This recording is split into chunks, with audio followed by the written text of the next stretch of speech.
Chegamos ao final da nossa série sobre prosperidade, sobre fé.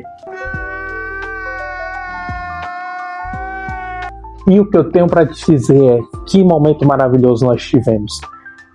Que momento. Eu espero que você tenha curtido todos esses vídeos, que você tenha mesmo aproveitado, que você tenha pesquisado.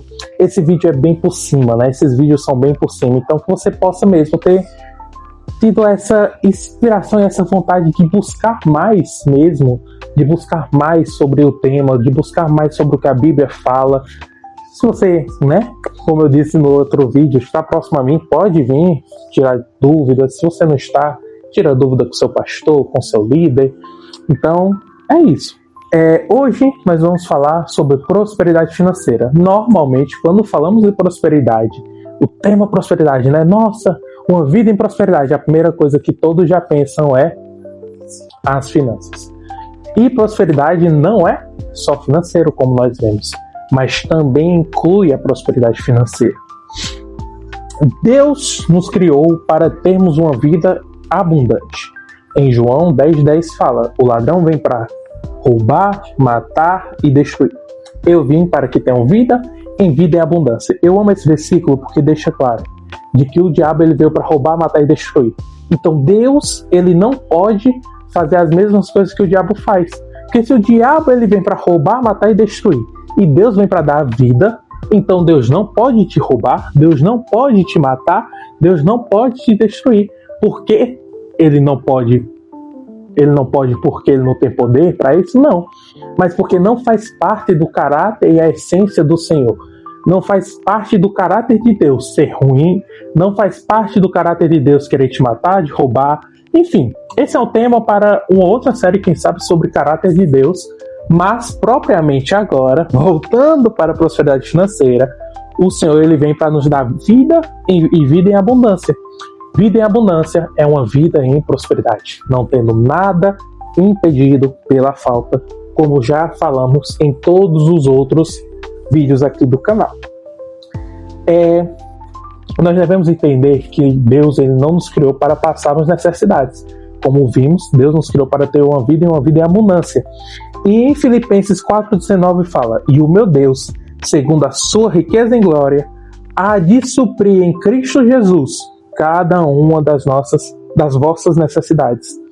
Então Deus, ele quer suprir cada uma de nossas necessidades. Ele quer que possamos viver uma vida onde nossa jornada não vai ser impedida pela falta. Devemos entender um ponto interessante. Deus ele não quer nos prosperar por prosperar. Deus ele não quer que tenhamos uma vida próspera para que nós possamos viver no nosso próprio deleite. Nós não podemos ser egoístas a esse ponto. Nós não podemos ser egoístas ao ponto de dizer: Deus, eu quero isso, eu quero aquilo porque eu quero. Não, o Senhor, ele nos prospera para que possamos prosperar outros. Devemos entender que o Senhor, ele tem planos e propósitos específicos. Então pode ser que para você cumprir o seu propósito, para você cumprir aquilo que Deus te chamou para fazer, não seja necessário você ter um avião. Talvez seja necessário você ter uma bicicleta, um carro. E isso é ser próspero. Ser próspero não quer dizer que você vai ter milhões de reais na conta. Quer dizer que você não vai ter falta, não quer dizer que você não vai ter a sua jornada, não vai ter o seu propósito impedido por falta. O Senhor ele não vai deixar faltar nada para cumprir aquilo que ele te prometeu. Então talvez o seu chamado precise apenas de uma bicicleta, de um carro, de um tênis de corrida. Talvez seja isso que você necessite para cumprir o seu propósito. Talvez o que você necessite para cumprir o seu propósito é um avião, é um navio, não sei. Mas se isso for o que é necessário, o Senhor não vai deixar faltar. A verdadeira prosperidade bíblica é entendermos que nós não devemos ter para nós mesmos, mas que é para termos, para darmos a outras pessoas. É termos para abençoar outras vidas. Em Lucas 3:10 fala o seguinte: então as multidões o interrogavam dizendo: o que havemos, pois, de fazer? Respondeu-lhes: quem tiver 2 túnicas, reparta com quem não tem, e quem tiver comida, faça o mesmo. Em Romanos 12:13 fala assim: compartilhai as necessidades dos santos, praticai a hospitalidade.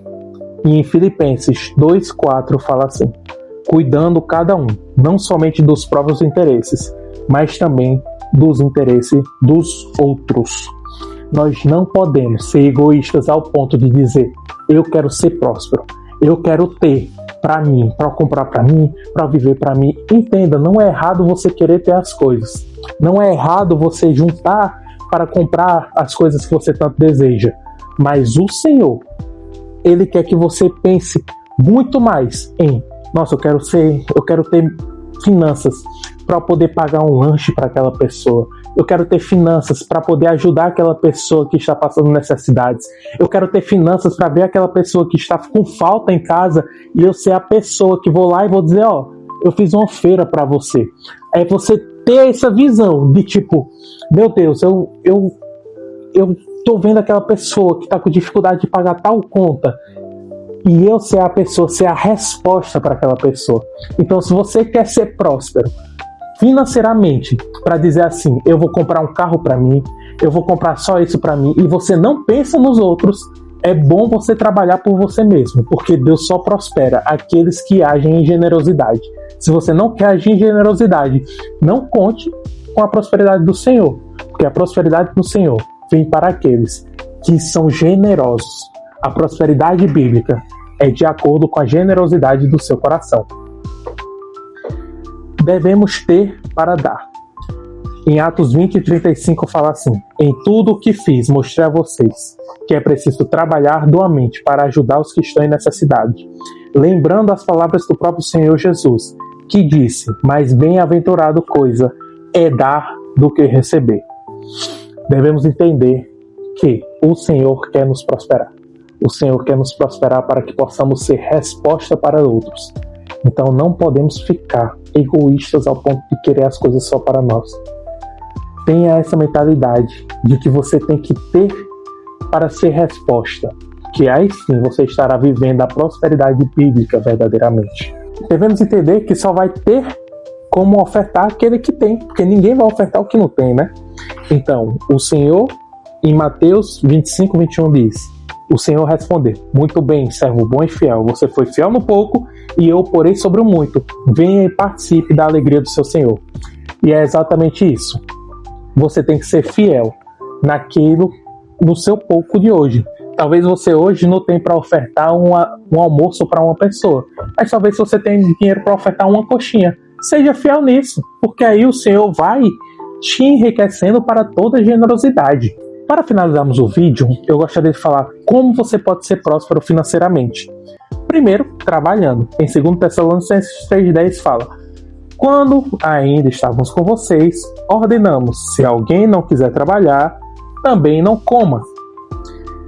Em 1 Tessalonicenses 4:11 e 12 fala: esforcem-se para ter uma vida tranquila, cuidar das coisas que lhes dizem respeito e trabalhar com as próprias mãos, como nos foi instruído, a fim de que andem decentemente aos olhos dos de fora e não dependam de ninguém. Muitas vezes nós queremos prosperar por prosperar, que o Senhor vai ficar mandando toda hora uma resposta financeira para a nossa vida. Mas o Senhor diz: você quer prosperar? Trabalhe. Talvez hoje você seja um adolescente e você não consiga trabalhar. Mas deixa eu dizer, seja fiel naquilo que o Senhor te confiou. Mais um ponto que nós podemos entender, que para prosperarmos nós devemos dar o dízimo. Em Malaquias 3:10 até o 12 fala: tragam o dízimo todo ao depósito do templo, para que haja mantimento em minha casa. Ponham-me à prova nisso, diz o Senhor dos Exércitos, e vejam se não vou abrir as comportas do céu e derramar sobre vocês tantas bênçãos que nem terão onde guardá-las.